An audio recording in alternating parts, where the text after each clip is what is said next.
Hello and welcome to the channel. My name is Ryan and I am Jolly TCG. So you see the title of the video, and that's not a lie. Not a total lie, at least.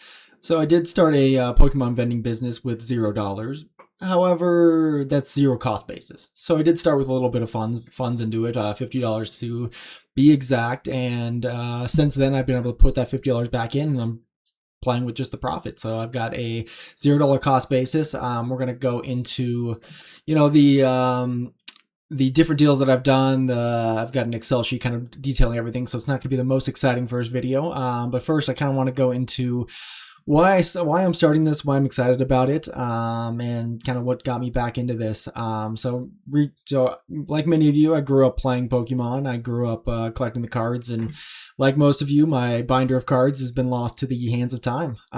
So when recently I had to sell my father-in-law's hockey collection, I got back into cards. I had to, start pricing things out, start figuring out what the value of things are, and it kind of got me down a rabbit hole where once I got through all of those, I was excited to keep going. And, the natural progression for me, I like sports, but I'm not a huge sports fan. So the natural progression from that was going into Pokemon cards, and, looking into it more and seeing all the beautiful artwork that's coming out these days. Those full arts are just absolutely amazing. And it really got me excited about just cards in general and Pokemon. Like I was saying, I grew up playing the games. I played every game up until Legends of Arceus. After that, haven't played them, but I am an avid Nuzlocker, so I'm a masochist, to say the least. Playing Amorkaza right now, and it is fun, I guess. With that little intro, and I guess one more little blurb I'd like to add. I'm not totally a scalper, but at this point, it may seem that way. The reason I want to start this vending business is to have a zero cost basis for my personal collection. So I want to be able to collect while not putting my family in a situation where, we're, as my wife would say, spending money on cardboard. It is what it is, but I want to find a way to do that while being able to support my family, be able to not, take away from our bank account and, what we've worked to build. With that, I'm going to hop on over to the very, very exciting spreadsheet. We can kind of start going through the early deals, see how things are going, and go from there. All right, let me just adjust this a little bit. I don't know how that got messed up. All right, so this is my very, very exciting spreadsheet. Since an early age, I had to make spreadsheets to get anything I wanted from my father. If we wanted to spend money on anything, I had to present a spreadsheet. So this is what I do. So I've got a lot of different information up here. Here's my initial investment of that $50 that I was mentioning.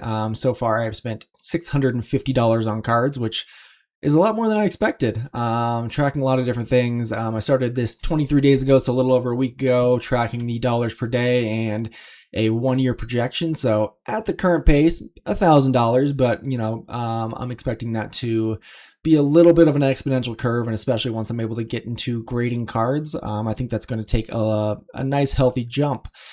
$50 initial investment. I've paid that all back, so that is all back. And as you can see right now, my available to spend is in the negative. So that's one thing. Again, not a total lie, but I am going to be that zero, starting with $0. Not a total lie, but I am, for the right deals, willing to go a little bit into, our bank account. Not going to go too crazy. So far 23 days in, I've got a total profit of $66. It should be a little higher than that, and you'll kind of see why. There was one deal that didn't work out the way I was hoping it would, but that's just the life of the game.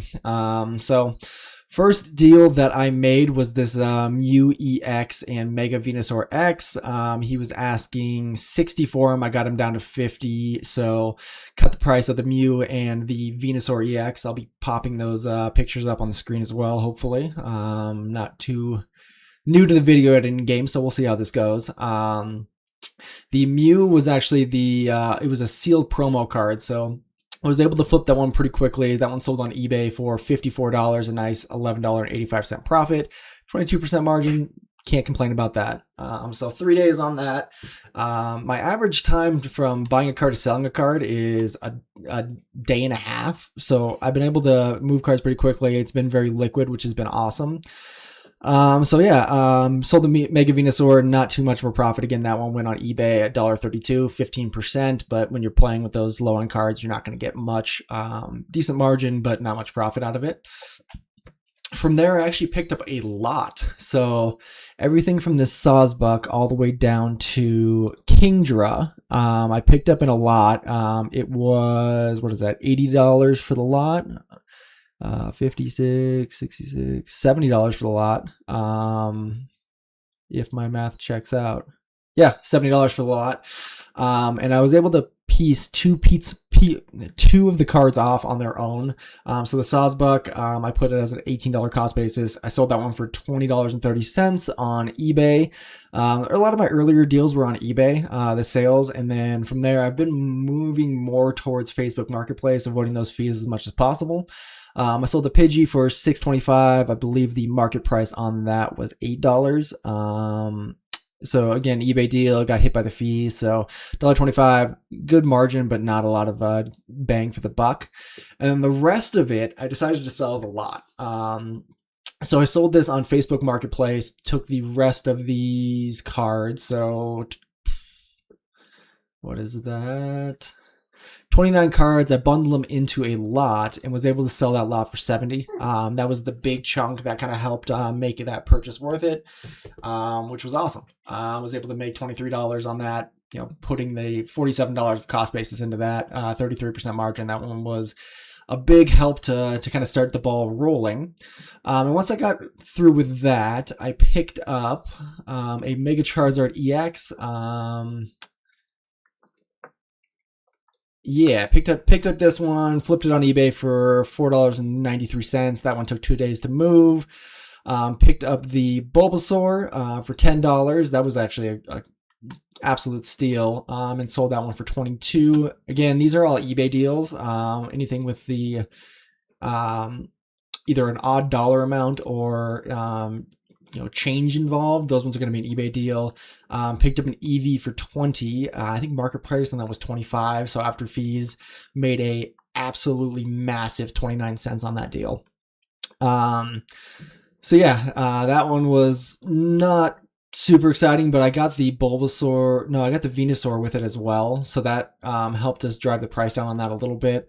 And that Venusaur I was able to sell for $65, $15 in a day, which I'm not going to snow my nose at that. 23% on that one, which was awesome. And then my next deal, picked up a Snorlax for $10. Was able to double that into 20. Sold that the same day, actually. That was a great pickup. And made another 10 there. This next one, I dipped into our account a little bit. There was a great deal on the Mega Charizard XEX, the gold card. Market price on that was $380 at the time, I want to say. And there was a slight whitening on the back. I figured that one would move pretty quickly, but it was my first time getting into a higher price card. I ended up selling that one for $280. I had a guy who was going to pay $325. I got to the meet, Facebook Marketplace, obviously. Got to the meet. He took a look at it, said, "Oh, there's one scratch, so I'm going to, how would you feel about $240? Facebook Marketplace. What are you going to do about it?" So after that, I ended up moving it. This was actually a couple days later, so that's not correct. But I ended up moving it for $280. I just wanted my liquidity back, to be completely honest. There was a couple good deals that were out, and just wanted to, one, get the cost basis back down to zero, and open my liquidity up for some other deals. So took a little bit of a loss on that, which really hurt our overall, margin when we look at the top of the screen here, 11%. If we take that one out of the equation, which I can't, it goes up to about 17, 18%. And that jumps up to about 1,600. So that one hurt a little bit, but lesson learned. And then the next one was actually a very interesting one. This wasn't just Pokemon, which is interesting, but let me pull up the lot and show you.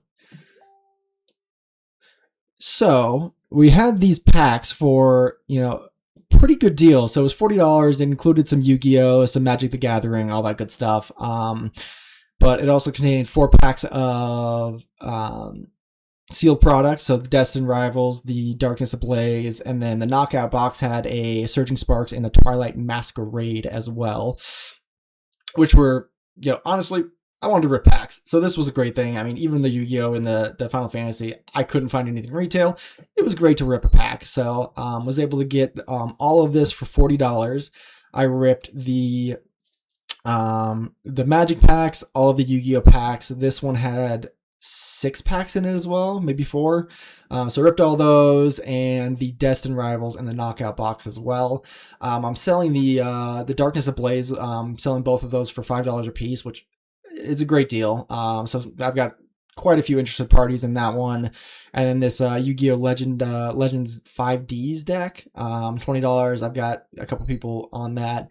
This X Battle deck, I don't think it's ever going to move. Totally fine. It was really just a way for me to rip some cards, which was so much fun. And I actually got some good stuff. I mean, in the Yu-Gi-Oh! And the Magic, I probably got $15 worth of cards, which was great. So after the Darkness Ablaze, after the Yu-Gi-Oh! 5Ds deck, I'm sitting at about $45, and then I had some other pulls as well, which I'll kind of go through and show you now.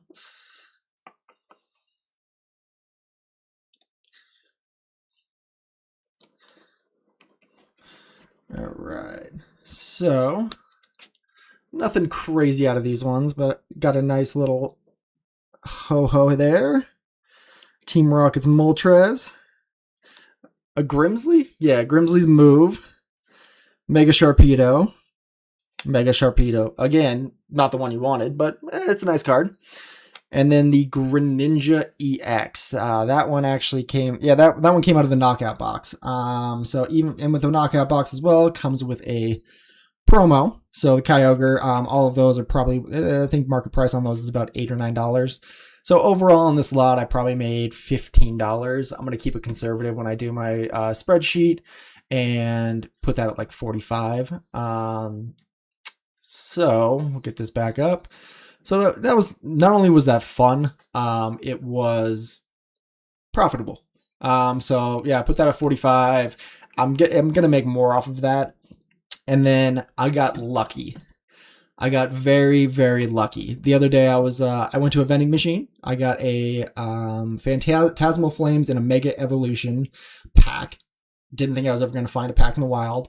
And then I ran over to Target right after that, and they had just restocked Phantasmal Flames. So I got 3 packs of Phantasmal Flames, 1 pack of Mega Evolutions, and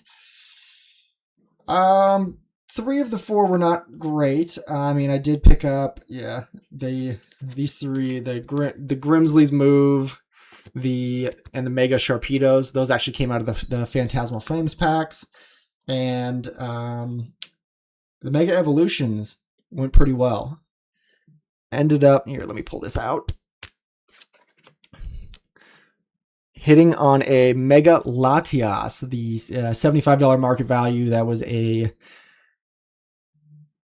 great pickup. It's in absolutely great condition. It has pretty good centering. It's a little bottom heavy, but it would be right on the edge of a PSA 9 versus a 10. So as much as I want to grade a card, I don't think that's going to be the one. And then actually out of the Knockout box, I got one other card this one's my first personal collection card. So I started with no personal collection. That's another thing for the $0 cost basis. I wasn't lucky enough to have a personal collection kind of start this business with. So my first card going into my personal collection is this beautiful, beautiful Phanpy. So I'm very excited about that. I'm excited to kind of start my collection. So that is where I'm at. I picked up one more lot after that. So let me pull this back up. One more lot after that. I picked this one up last night. So let me grab these cards and kind of show you. So $60 was what I ended up paying. We agreed on $55. I got stuck at work an hour and a half late. I didn't feel like breaking change, so I ended up paying him $60. And I picked up a nice little lot here. So got a nice Kyurem card. the Kyurem EX. I got a Beartic, a Throw, a Crustle, and a Clang. So the 4 smaller cards, the Clang, the Crustle, the Throw, and the Beartic, those are about $5 market value each. And then the Kyurem goes for $65 as a market value. I figure with all of those, I kind of put the 4 smaller cards into a lot with the bulk from pulling the cards. As well as like the Mega Sharpedo EX, some of those other things, trying to get $25 out of all that. So I'm looking probably getting $75 to $80 worth of value out of that. So that's going to be a pretty solid gain from that. Hopefully flip that in a day or two, get some liquidity back. But yeah, I mean, that's where I'm at. Again, $0 cost basis. So I'm going to say I'm starting a Pokemon vending business for $0. This is going to be episode 1. I hope you enjoy, and be sure to like, follow, and subscribe for more. Let me know in the comments how good or probably bad this video was, and I'll look forward to more. One thing is, in my work, I'm a golf professional, so one thing in the summer, my time is very limited. I work 60, 80 hours a week. So one big goal that I have for the early part of this adventure is before April or May, I want to build up enough of a profit to pick up a good card. I want to pick up a $300-$400 card, maybe with the Charizard Gold, maybe something that is worth grading. And then I can send it to PSA. I can wait the 4 months. And then by the time my season's over and I actually have time to do things again, I have hopefully a PSA 10 that comes back. I have a lot more liquidity to put into it. So yeah, I'm excited for this venture. I hope you decide to like, follow, and come along on this adventure. I know there's a lot of people who are starting TCG businesses and things like that, but I hope any of this resonates with you. Thank you very much, and thanks for watching.